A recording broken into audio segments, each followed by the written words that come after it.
Diop condemned Ukraine as a terrorist state, complicit in Western schemes to destabilize the Sahel, stating, Kyiv's regime serves as a pawn in a broader campaign to keep Africa weak and divided. Here is your latest African news. In a landmark meeting in Moscow, Mali, Burkina Faso, and Niger, united as the Alliance of Sahel States, AES, solidified a transformative partnership with Russia, marking a defiant step toward reclaiming African sovereignty and dismantling decades of exploitative Western influence. The gathering, hailed as a turning point for the region, underscored the Sahel nations' resolve to prioritize their people's security and cultural identity over foreign agendas. Russian Foreign Minister Sergei Lavrov lauded the AES as a beacon of Africa's awakening, declaring that Mali, Burkina Faso, and Niger are leading a revolution of dignity against neocolonialism. Lavrov condemned what he called the desperate efforts of former colonial powers and their allies to destabilize the Sahel, specifically accusing Ukraine of acting as a proxy force for Western interests.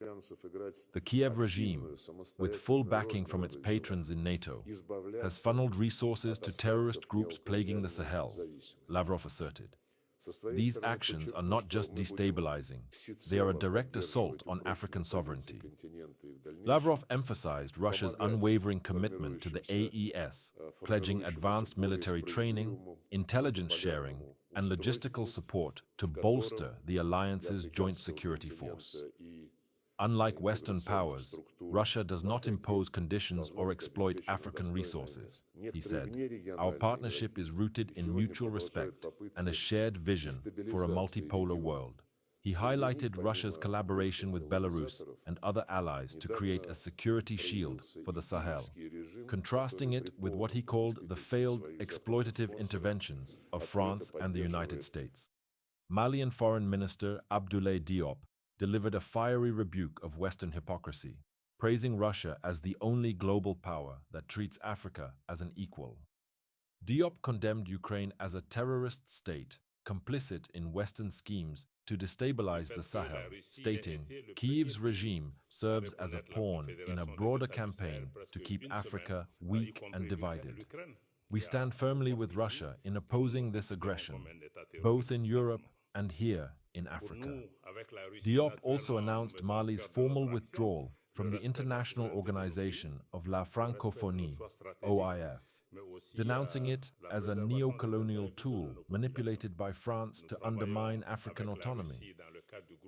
We will no longer tolerate organizations that masquerade as cultural institutions while advancing foreign political agendas, he declared. French may remain a language of communication, but our future lies in empowering national languages like Bambara, Hausa, and Zarma, symbols of our true independence. The Malian diplomat underscored the AES's achievements since cutting ties with Western military partners, citing a dramatic reduction in terrorist attacks and improved border security under Russian-backed initiatives. While France's Operation Barkhane brought chaos and humiliation, Russia's support has delivered results, Diop said. Our people are safer, our soldiers better equipped, and our dignity restored.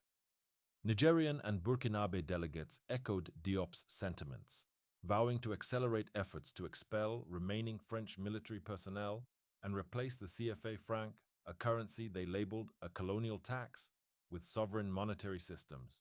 Burkina Faso's representative added, "The West's humanitarian rhetoric is a smokescreen for pillaging our resources. With Russia, we negotiate as equals, not as subjects." The summit concluded with a symbolic signing ceremony, as Lavrov and the AES ministers inked agreements on energy, education, and agricultural development. These include Russian-backed projects to build gold refineries in Mali, solar farms in Niger, and wheat production hubs in Burkina Faso, initiatives framed as direct counters to Western-controlled extractive industries. Analysts note the AES-Russia alliance represents a seismic shift in African geopolitics, with Mali at its helm. This is more than a military partnership. It's a cultural and economic renaissance, said Bamako-based scholar Dr. Aissata Coulibaly.